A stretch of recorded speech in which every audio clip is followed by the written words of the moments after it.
We are very pleased to welcome with us this afternoon Jim Greywolf Petruzzi. He is the United Western Lenape Chief Ambassador and a teacher, guide and ceremonialist at the White Otter Academy. Jim has a long history of activism, having marched with Dr. Martin Luther King and protested against the Vietnam War. Now his focus is primarily climate change and the unity and collaboration needed to make the necessary changes a reality. This began with Standing Rock and the Water is Life movement. If you have any questions, please put them in the chat and we will offer them up during the session. So, good morning, Jim. It's lovely to see you. How are you? Good morning. I'm great. It is a beautiful morning here. It's sunny. And an eagle just flew by, so I think that's a good omen for us. That's lovely. That's lovely. So I understand that you brought with you on the telephone Pine Ridge community, as they don't have internet. So I'd like to offer out a warm welcome to them as well.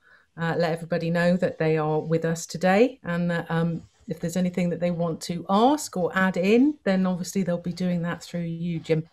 But it's a great pleasure to welcome them with us today. Yeah, I appreciate that. They follow many of the things we do. This small group of friends there, yeah, they don't have good internet, so they are listening in. They now have 21 people there, so they're ready for us. Fantastic. So that's a really good example of how you bring communities together and use the virtual format, which is sort of what your focus is today. So it all started with Standing Rock.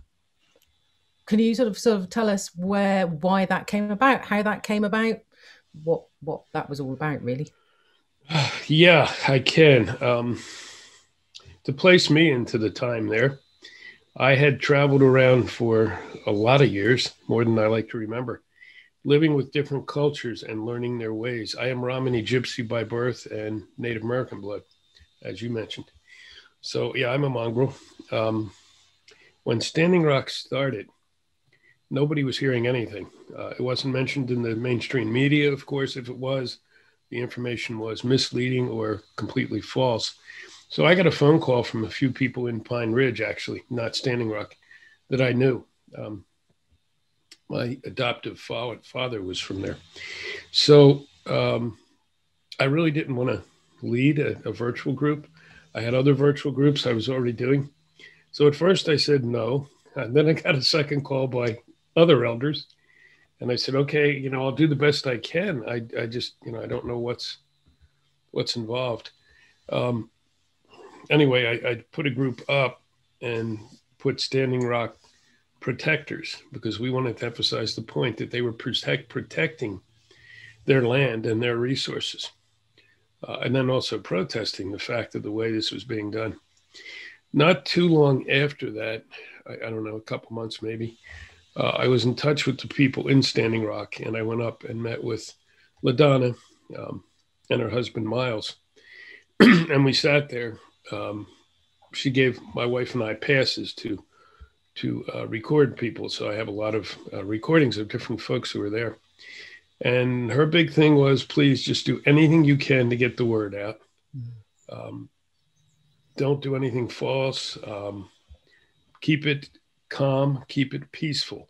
A big thing was keep it peaceful. And so I went back, and by then we already had about 20,000 people in the group. Quickly that grew to about 160,000 people globally. And I think I had 9 or 10 admins working with me at that point.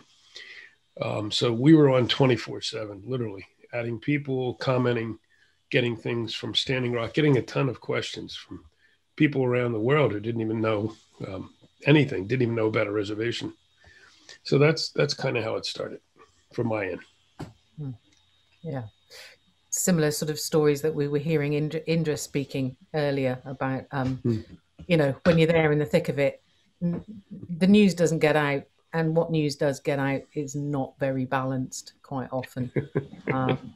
And it's also to make sure that we hear what's going on. There was we are the media. I like that phrase. So yeah, what's that mean for you? Why has that come about? You know, that the fact that we need to be our own voice. Yes. Well, again, there was no coverage being given, except it was fake news before fake news was even a term. Um, and so I tried to connect up with various media of the mainstream to get them to cover some of what was going on, and quickly realized it wasn't going to happen. There was a concerted effort to not have it covered. So I was sitting there one night chatting with somebody, one of the other people running the group, and I said, you know, it's very clear we have to do this. We have to be the media. I said, oh, that's a good catchy little phrase. We are the media. We can't wait for media to cover it who will not. So that's where we are the media came from. So we sort of see you're now progressing even further with, I mean, that's not really, I suppose, Standing Rock isn't climate change per se. Mm-hmm. But it is certainly land environment based. So where is the emphasis for you now? What do you think? Yeah, actually, in many ways, these things are all connected. Standing Rock is climate change in the point that we have fossil fuel pipelines were the issue going under the rivers. And if one of those breaks there, that would affect 9 states in this country. So, in one way, it was climate change. Um, Climate change, though, to me, is the elephant in the middle of the room. Yeah. You know, it's we've got our other issues, your issues, my issues. Climate change is the one we have to deal with, or the rest of the issues won't mean very much. So I moved from Standing Rock. Well, I didn't move away from them. I'm still involved with them. We still have, I think, 130,000 people in the group working on those issues. But I started adding more climate change to my personal agenda and realized also that we needed to unite more. We've got like 1,000 points in the sky, everybody doing great work, but we're wasting too much time and energy, in my mind, by not uniting into balls, that circles that connect and make sense, so that our efforts become more direct, more focused. Because just like at Standing Rock, the media was never going to help. Um, in my opinion, right now, the leaders we have worldwide, they're not going to help. If we wait for them on climate change or any of these, or even social justice, we'll probably be all dead and gone long before they act. So now we have to become the change, and we're seeing it. I paid attention quickly to the young people who were standing up, and early on, I had seen some things like about Greta Thunberg. And I thought, wow, if these young people can do that part, like we were so many years ago, we need to stand behind them now. And so uniting people, standing behind the young people and dealing with climate change to me is huge. Yeah, yeah, absolutely. I think that's very much a theme of a lot of the talks here as well. Is this need for us all to be on the same page? It doesn't matter whether we believe slightly differently, or really our own agendas have to be taken out of the picture, and that we've got this one thing that really should bring us all together, and that we all need to work together, and that ultimately it is for the next generations. I mean, whatever it is that we do, we are the legacy for our children's children and their children. Um, and it's probably about time they were listened to, don't you think? Yeah, I would think so. You mentioned in introducing me that, you know, I was at been around a while, earned these gray hairs. I marched with Dr. King. I was just a puppy. I was a teenager. I fought against the Vietnam War. I did all those things back then. The big difference that I see is back then we had nobody supporting us. We were being told by our elders to shut up, sit down, and be nice. And I'm not even pointing a finger at them. That's the way the world was then. We have changed dramatically. Now, as we have people standing up, some of we who are older, we're here. We know, we understand. We are the support. We are the backbone of this. And so I think that's really an incredibly huge difference. That, and there's so many more people involved. You know, these were all splinter efforts back in the 60s and 70s. They took root and they grew and they set the stage for what's going on now. But just like we look back to those times, I look back to Dr. King, to some of the other people involved, and I say, thank you for what you did. You know, I'm your seventh generation or whatever. You've got a great point. I want 7 generations from now to look back and say, thank you for what you did then, and not damn you for putting us in this place now. Yeah. That's really important. Yeah, absolutely. And also for the younger generations, this medium that we're on now, this is their world. You know, they know this stuff. They've lived with this, so they've been born into it almost. And I think that's another big difference, isn't it? That back, I mean, in my day, you know, there's no way you would hear about what was going on the other side of the world. You just wouldn't. I know how Standing Rock affected me, and the fact that it came out on that world platform, and it's like, no, we can't let this happen. And it's not just that, but I think, you know, for a lot of us, I certainly was sitting in a place with all of this going on around us, feeling hopeless, feeling pretty pointless. What can we do? How can we help? It's never going to end. And then not only do you see something happening several thousand miles away, but you see thousands of people from around the world going, yeah, we all feel the same. And then you're doing it in prayer, and you're doing it peacefully, and you're standing in the front, very much like Indra was saying earlier, that whilst there is brutality in front of you, and no matter what they're doing to you, here is this line of peaceful, heart-filled people. And I just went, right, okay, you're not a lost cause anymore, human race. I will stand up, because I'd pretty much given up on the human race, thought, well, you're damned. So I think this is a fantastic medium to get the word out and to get people together. And it's just absolutely fabulous. I am quite wowed out to be a part of all of this, quite frankly. Yeah, so am I. And my teachers always told me I would be here when this time came. And I was getting old enough, I was starting to think, maybe they were wrong. Turns out they were not. Here we are, playing our role in this and moving things ahead. And you're absolutely right. It is not pointless. It is not all dire and dread. Sometimes the messages come out that way, and I think that's a mistake. There's the whole global element. You're absolutely right. When Standing Rock started, suddenly we were being contacted by groups, indigenous and non-indigenous, around the world. Great Britain was actually one place that was right in the forefront of that. I think we must have had a dozen groups around Great Britain contact us early on and say, hey, what's going on there? Can we do it that way? And then we started to see things popping up over there and things about sacred sites. So that's why I was so interested when you all came.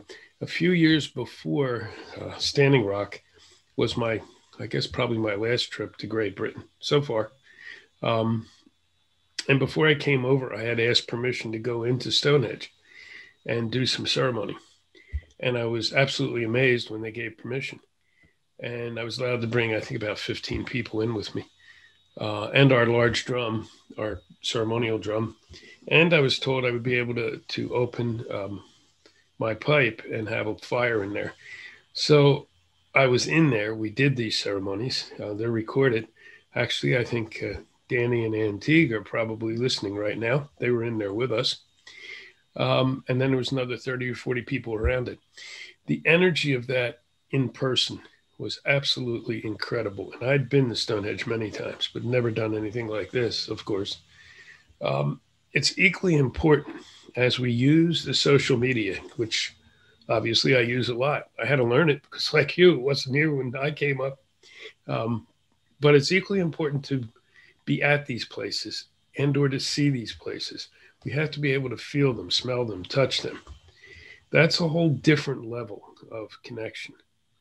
And so I think that's one too, because the spiritual part of this is just as important as the other parts.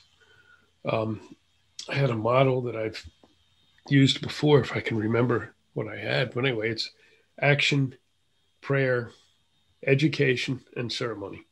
To me, those are the four components that we really need to fight this battle. And we need to do it together. You know, you were mentioning all people coming together. That's the point of the medicine wheel. There's the four colors of people. Every other color is a mix. You know, I'm Mediterranean, so I guess I'm green. I don't know. Yes, I think that knowing we can win this is the critical piece. All the prophecies that talked about this time, prophecies of so many different cultures, talk about how it's not going to be our decision now. Do we live or die as a species? We have the ability to live. We are coming together. I see it more and more. When Standing Rock first started, my wife and I drove up there to be there for a while. And I remember going in, we stopped at a little luncheonette to have a bite to eat in the town up above. Actually, the town that the pipelines originally were going to go by until they remembered, whoops, there's white people in this town. And then they moved them. So we were sitting there having this lunch, and there were people at another table talking about what was going on. Again, it's fairly early on. And I'm hearing comments like, just despicable comments like, well, you know, it's just a bunch of Indians over there in the land. No one's going to pay any attention to them. That was the mentality. Standing Rock scared the heck of and woke up a lot of people. The mainstream never expected that kind of reaction. And so now it gets a little harder. The attacks against people physically and online happen more and more and more. We saw it a lot at Standing Rock. And we remind people of that, especially the young people, because it does happen. Yeah. And we just have to be ready for it. It is part of it. I see somebody's asking in there for the link to the Stonehenge ceremony. Yeah. I will put that up. I'll put it on the site later. Fantastic. That would be great. We can share that out to people. Okay. I'm really interested to hear you talking about kind of the work that you're doing now, and with what you had said to do with your own early experience involved with different protest campaigns, that everything was very splintered and there wasn't as much support from the elder generations then. And hearing with the work that you're doing now, it sounds very much like a big focus is about that, bringing it together and providing that elder support. And I was just wondering what support you see as being really important to different groups that are kind of bringing about change, and what are ways that people can support different change movements, particularly with online, but more generally with your experience. That's a great question. I think in general, I see myself and other people who have, done like I have and kicked around and made tons of mistakes and done some things right and just acquired a bunch of knowledge. Being a library, I'm a library with all these books put in me by all these different people. Before I go and head back to the spirit realm, I want to make sure I've given those books back out, especially to the young people, so that we don't keep repeating the same mistakes. We're going to make mistakes. We're human. Let's make some new ones. Let's not repeat the old ones. There's no time for that. So I think that's really important. I think combining all the peoples, and there's some really excellent people talking about this now, all the different cultures, especially indigenous people, because the indigenous cultures still live much closer to the earth. Now, I have some indigenous blood, but I didn't grow up I didn't even know I had that blood until I did DNA tests some years back. But they do have that understanding of the earth. So we have young people, we have indigenous people, and then they have all of us. So sharing our cultures, not being afraid to share our cultures, share them in a good way, respectfully, but share what we're doing. And you'll see a bunch of people online now understanding that. I think another critical one goes back to the young people, not just giving to them what we have, but listening, really listening. I know elders in the past would say to me, Jim, you know, even our own young people don't come and listen to us anymore. Well, yeah, because they expect it the old way, where they would sit and talk and talk and talk. That doesn't work anymore, especially, as Louisa was saying, with this virtual realm. You want to hear everybody. So when we do circles on here, we have everybody on, young, old, the four colors. Everybody gets a chance to speak. And everyone has something to add to the discussion. Mm-hmm. So I think that's some of the things that occur to me anyway. No, fantastic, fantastic. You mentioned as well there to do with the protection of sacred sites. And obviously there's a lot of discussion that we're having here to do with the protection of Stonehenge. And it's great to hear your connection with Stonehenge. But can you tell us a bit more about what's kind of happening over there in terms of the need for protecting sacred sites? Yeah, that's been an ongoing battle, as it is in many places, not just there and here. Here, a lot of the sacred sites are under assault once again. We just had an administration for 4 years that valued absolutely nothing at all. Sacred, non-sacred, it doesn't matter. Life, anything. That's my impression anyway, and the impression of many. So many of these sacred sites, the mining interests were allowed to use them, or were starting to be given permission to do so. Foreign countries and companies were being able to acquire them. Apache Flats comes to mind in the Southwest, but I could go on and on. There's a whole list. Yeah, I'm drawing a blank. But if you Google, you'll find a whole list of sacred sites here, mostly Native American, but not all Native American. Sites that we really need. I think we need to protect all these sites globally. And there's another place I would love to see us come together. And these things are so interconnected. Climate change, sacred sites, social justice. We've got to be doing them all to make it effective for the kind of change we need. And so when I first heard about your organization, I went, wow, there's something evolving around Stonehenge that I have a personal connection to. But I didn't even need to have that personal connection. I could have looked and I would have said, no, that makes sense. We need these places. We can't allow them to be taken away. And so again, it's up to us. All these things are up to us, the people, the mass of people. Those of us who are the population of Earth, who are not doing all we can to destroy it, are 97 or 98%. That's an overwhelming majority. Now, not all believe in what we're doing. Of course, we have the naysayers. We always will. But we can make this change if we continue to work together. And I see us doing that. Being here today and this amazing conference you put together for 2 days is just another example of how we're doing that. Yeah, quite agree. And I was sort of thinking, listening to you, there's lots of things going around in my head when I'm sitting there listening to you, so I can ask 101 questions.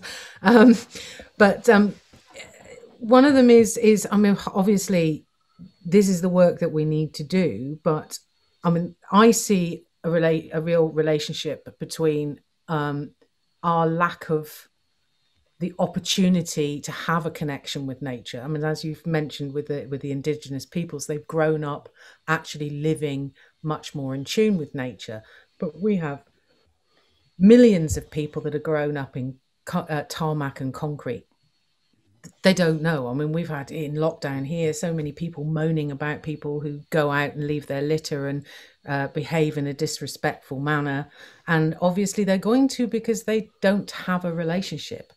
So one of the main things is, how do we really start to teach people, remind people what that relationship is? I mean, I know for me, it's fine. I live in the country. I've had, therefore, a level of relationship always with nature. But we take it for granted. There's plenty of people who wouldn't even know what it was. If they get to see a tree, they're lucky. So yeah, what do you think is the ways we can really help on that level? Yeah, these are really good questions. I mean, we could do a show on each one of these questions. They're so deep. It is and can be difficult. You're right. For years in the 90s, I lived in Colorado, and I did again recently. I ran an environmental learning center for Colorado State University. We brought groups of kids in to that place for teaching. I had connected with a lot of Native American friends there, and we also did some cross-cultural programming, but mostly it was to get young people into nature. We brought kids up from Denver, only 60 miles away from where this was, who, like you said, had never stepped off a cement walkway. This is Colorado. Colorado is all nature. And so one of the things we did there was we combined efforts. I was teaching at the university. I had friends teaching in the K-12 system. I had other friends who were running youth corps, and we would bring them all together to work together and learn together. That was a really excellent model, not too easy to do. It worked because we all knew each other in these different venues, and the school system was supportive. But any place, again, that we can bring people together to experience these things, I think is great. That's the education part of what I was saying. So it's Apex. Somebody I see asked there's great questions showing up there. I hope we get to a few of them. And I've got some from Frank coming from Pine Ridge. This is great, people. I hope we're hitting some points.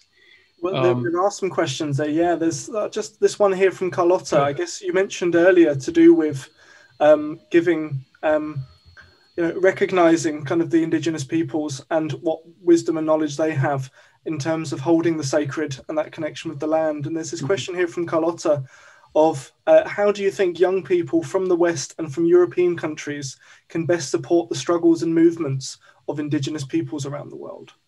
Wow. Start by listening to programs like this and spending a couple days in conferences and retreats like this. So you start to understand some of the issues.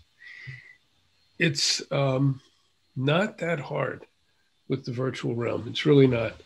Look around, go on Facebook and look for some groups that might interest you, or some of the other social media. I know the young people now have moved into other social media platforms I don't even use.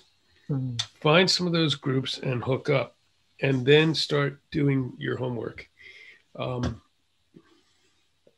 For me, when I started learning from Native American folks, it was a long time ago, not just Native American, but other indigenous groups, including some of my trips to Great Britain. I learned from some Brits over there too, who were connected way, way, way back. You don't really have to go far. You can start to find interesting things and then put your questions out there and then pay attention. There's an old line, when the student is ready, the teacher will appear. That's how it happened to me. I'd been kicking around doing a lot of this. I wanted to know more. I wanted to help. When I got to Colorado State around 1990, I guess, I'd already done quite a bit and worked with a few different groups of people. But then suddenly I had people show up at the center and invite me into things and just started teaching me. And I didn't even realize what was going on. It was just what I did every day. And then I started going to Central America, and I met in with some Mayan folks. So then you have to let it happen, but you have to do some legwork, get out there, connect in with things. Don't be afraid to ask. Don't be afraid to make mistakes. Some may even get angry at you. I know they did to me, but when I was young and doing those things, you didn't see very many people who look like me mixed into the indigenous groups. And some of them didn't want that. I get that, it's fine. We all have our things we're going through. But don't be afraid to ask. Always be respectful, and you will be taught. You will be taught. We have more and more now indigenous folks showing up, like I am, to share what they know. And people who are many, many years back. My chief, Chief Two Dog, he and I do radio shows together. And we've paused for a bit, but we bring people on and we discuss these issues. Well, he's connected way back. So it's that sort of thing. Mm-hmm. Thinking of Chief Phil Lane is all over the internet. Phil is a great person. So there's a lot of places and people you can connect him with. Oh, fantastic. Well, hopefully we get some of those links to some of those things like the radio show that we can share with the audience here. And particularly on that point of listening to Indigenous people, you said there were some questions there from Pine Ridge. Did you want to... Yeah, okay. So first of all, from Frank, he's thanking everybody involved here, and they're glad to be listening, and they're actually hearing quite well, so that's good. Frank is mentioning some of the difficult times when Standing Rock was going on, and he and some of his folks were up there for most of Pine Ridge. I think they went up maybe a few months after it started, and they got attacked first by the local people. I think that was pretty well documented. And then by the supposed law enforcement that was involved. But then he's the first one who put me aware of some of the internal attacks that were happening. And so he just wanted me to mention that to those who are now fighting these efforts. Be aware those things will happen. And whenever you're making waves, when the establishment hears things like change, peace, oh my God, unity, they get very, very nervous. They get scared because they see what's happening. We all saw the millions of people who were marching in the streets right before the pandemic started. Interesting timing. That'll be happening again. And so you can't let it put you off. It will disturb you. We're humans. I had so many things thrown at me when I was involved, from not being red to being too red to being too old to all kinds of stories made up. Why? I mean, awful malicious stories that made no sense. They were things I supposedly did in places I was never even at. And that was just me. I mean, it happened to tons of people and many much worse than myself. So you have to be aware of that and don't accept the lies. It's the same page that people in politics have been using lately. Our former, that feels so good, former president is the king of lies. And we have other world leaders the same way. That's what was being done and will be done again. Just when we stick together and when these things come up, we have to talk about them. Excuse me. My allergies are really bad. I apologize.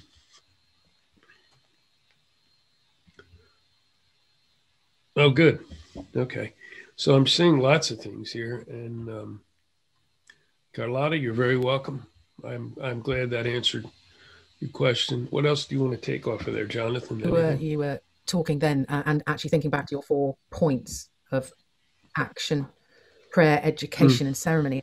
I'm wondering, with that point about having to face the stuff that's thrown at you that isn't pleasant and still remain in good heart.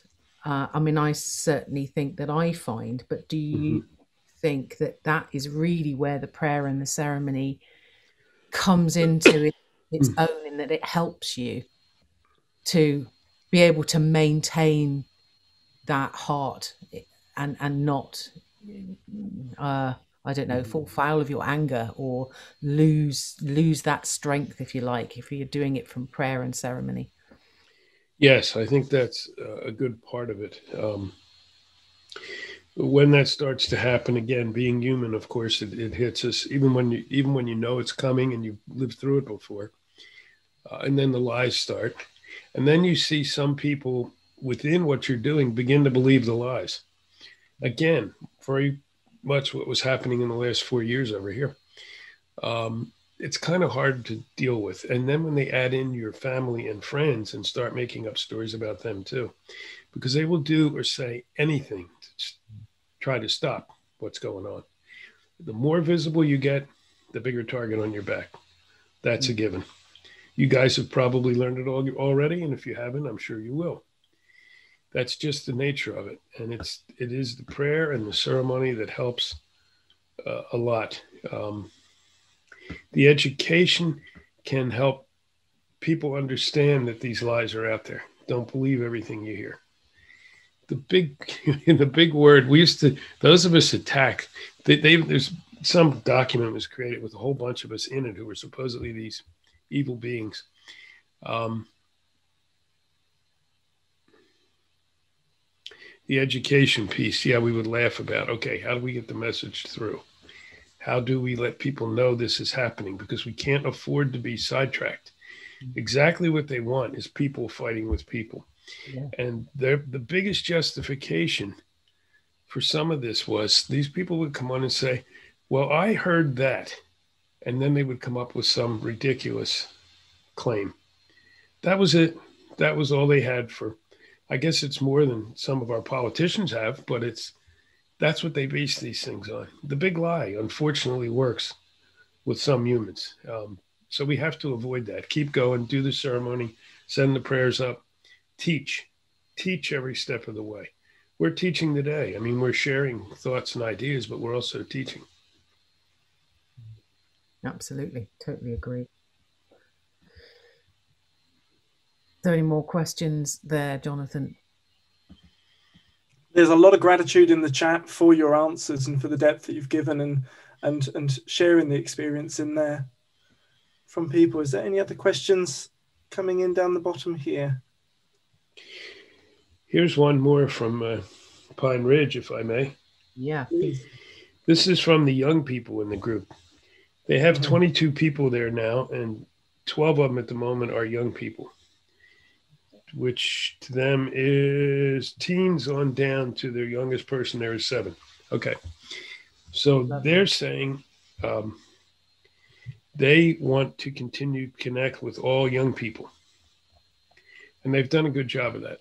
The young people are connecting. They're not looking at what color they are, what gender they are, how old they are, nothing. So they're saying, please tell everyone to, yes, speak with us. Don't speak down to us. Don't speak up to us. Speak with us. Mm-hmm. So I like that. I think that's when we talk now, we have to put aside what we are. Mm-hmm. Put that over in the corner. When you go into ceremony, you're supposed to leave everything in a basket outside. All your worries, all your issues. You leave it in the worry basket. That's what we need to do right now. So we can sit like this and talk, even when we disagree. Most important, when we disagree. We don't have to agree all the time, but we have to solve these issues. And then if we want to go back to being goofy humans and fighting with each other over color of our skin or how we style our hair, okay, go do it if that makes you happy, but not right now. So go ahead. I'm sorry. I didn't mean to interrupt, Jonathan, but I wanted to hit the young people there. No, absolutely. Absolutely. And it kind of brings in that point of, the focus being, if we are going to kind of make the change, it's going to be together. And as much as we can be doing to unify and cross these boundaries that there are to be working together, despite whatever efforts there are to splinter things up, that's incredibly important. And I know you mentioned before about the focus on unifying groups as much as possible intergenerationally and across kind of different places as well as being a focus of what you're doing. Yeah, I think, oh, good. We have a few minutes. I just put in there somebody, Vicky. Oh, dear. Vicky Stinchcomb. Did I get that right? Did I get close? Oh, yeah. Well. Okay. Sounds about right. Okay.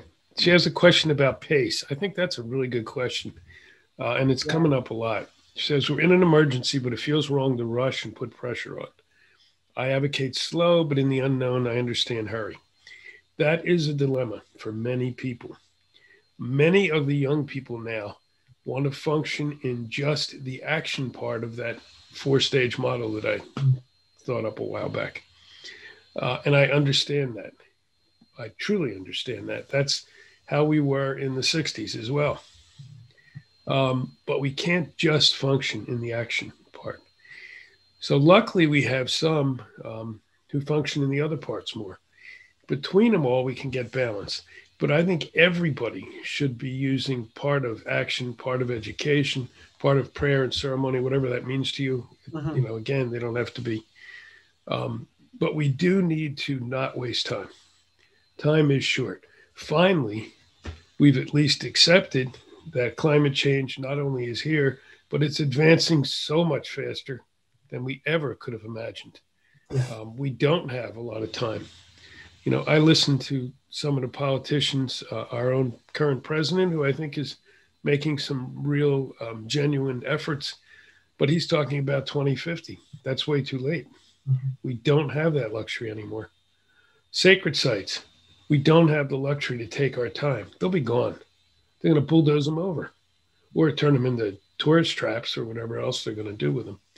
And I can do that with any of a social justice. No, we can't keep persecuting people who look different than the main people in any population. So, yeah, I hear you, Vicky. I understand your dilemma, but I really think action has to be number one right now. And then we'll balance out as we go along. Yeah, no, I with you on that one, Jim, as well. I mean, I look at what's happening with HS2 and the thousands of trees that they are pulling down overnight. I mean, 108 different woodlands, and they just won't stop. And you just can't afford to do that, and we can't afford to allow it to happen. They're irreplaceable.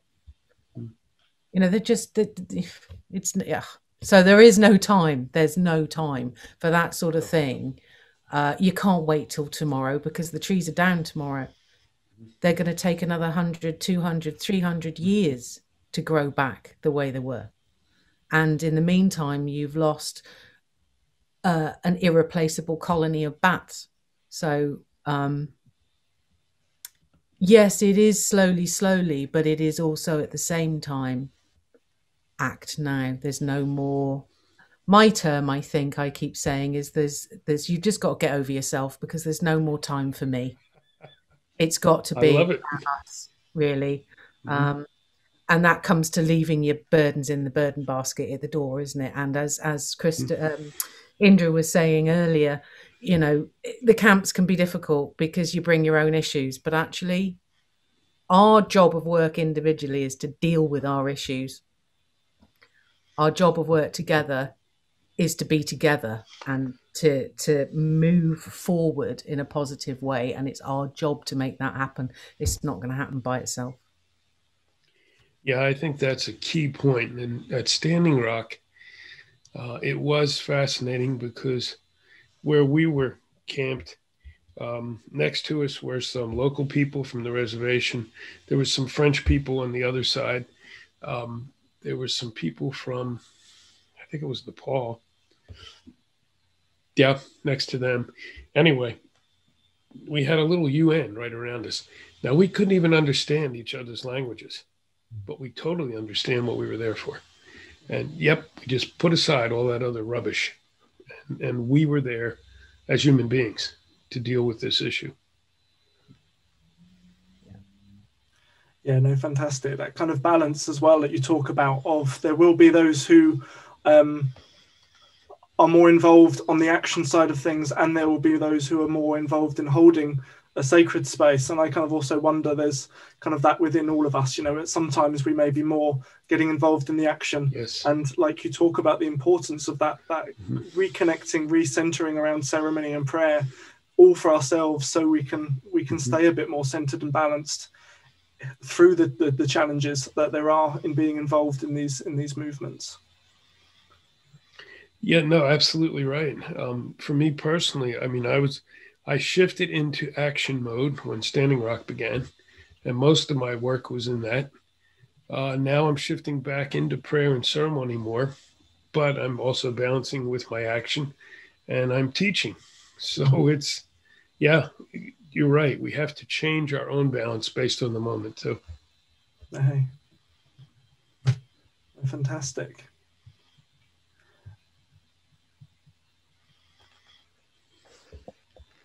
So, do we have any more questions from the chat? Just scrolling up and down. I'm wanting to make sure that if, as well, there's been some people who've replied to things, just checking those as well. Yeah, so Becky's kind of in response to that pace of needing to move faster than in the 60s. Becky was saying that she works in the water pollution and plastic, and we didn't have this 20 years ago. So kind of there is a need, I guess, kind of agreeing with what you were saying there, of keeping the pace for action at the moment, not slowing down too much, but kind of recognizing, we've just been talking there about recognizing the balance with it. Yeah, and I know there's a question from Saoirse as well about how can we connect with the folks at Pine Ridge? So you're saying with the young, the young people are connecting with each other, but how is the way that we can help to build that connection? I guess once again, well, it can always be difficult. The best thing is to go to the tribal office and ask there. Okay, we'd like to connect up with the young people and see who responds. That's probably the best way, and that's any reservation. I would say that's the best way. Okay. We've worked with some folks in the Navajo reservation in the past, so yeah. And I'm hoping sacred places is to me something that may help us come together, especially Indigenous people. So I'm hoping to start putting that out there as well. My tribe was the first tribe who passed a climate change emergency resolution here in the States. I brought it to him. The council talked about it, and my chief supported it, and so we passed it. I would like to see something done around sacred places, whether they're natural ones, whether they're stone, like Stonehenge, doesn't matter. So I'm going to try working on some of that, because that's something we all have. All cultures have their sacred places. Yeah, that's something that we want to focus on as well. And, I mean, I certainly personally have an idea that if we can coordinate the work we do in sacred sites, because then they're not sacred for no reason. They hold energy, they hold power, they hold all of the intent that they've been given over the thousands of years that they've been what they are. And if we can coordinate what we do, it's like, one drum bangs loudly, two drums can drum up some magic, but you get a whole circle together, and that's where the magic really exists. So if we can coordinate what we do and all be in our sacred sites around the world at the same time, doing the same thing with the same intent, then we pack a punch. Yeah, you're absolutely right. We do. And that the circle is so critical to everything in life and in the universe, actually. And so when I was taught doing prayers by many different cultures, including my own prominent ones, you talk about healing the sacred hoop wherever it is broken. That's healing the circle. Well, we need to heal the whole circle as well as our individual circles. So yeah, circle is critical. It's the first thing I was taught. My first book there's a lot in there about circle, because it's what everything is connected to. There's no beginning and no end to circle. So we want to continue to work in those circles and realize we're all in one circle. The medicine wheel is made up of different colors, but it's one circle, and that's absolutely critical. Oh, absolutely. And what you kind of described there in terms of in terms of that, bring that together for the sacred sites, and how that connects with all of the other challenges that we're facing collectively at the moment. You know, they aren't all separate things, separate issues off aside from one another. It is the same wounds and the same challenges that there are from one and the other that are leading us to be feeling disconnected to the land and not respecting and appreciating the land, to not be respecting and honouring different peoples, and also, you know, for losing our connection to the sacred sites. So all of those things all feed in together there.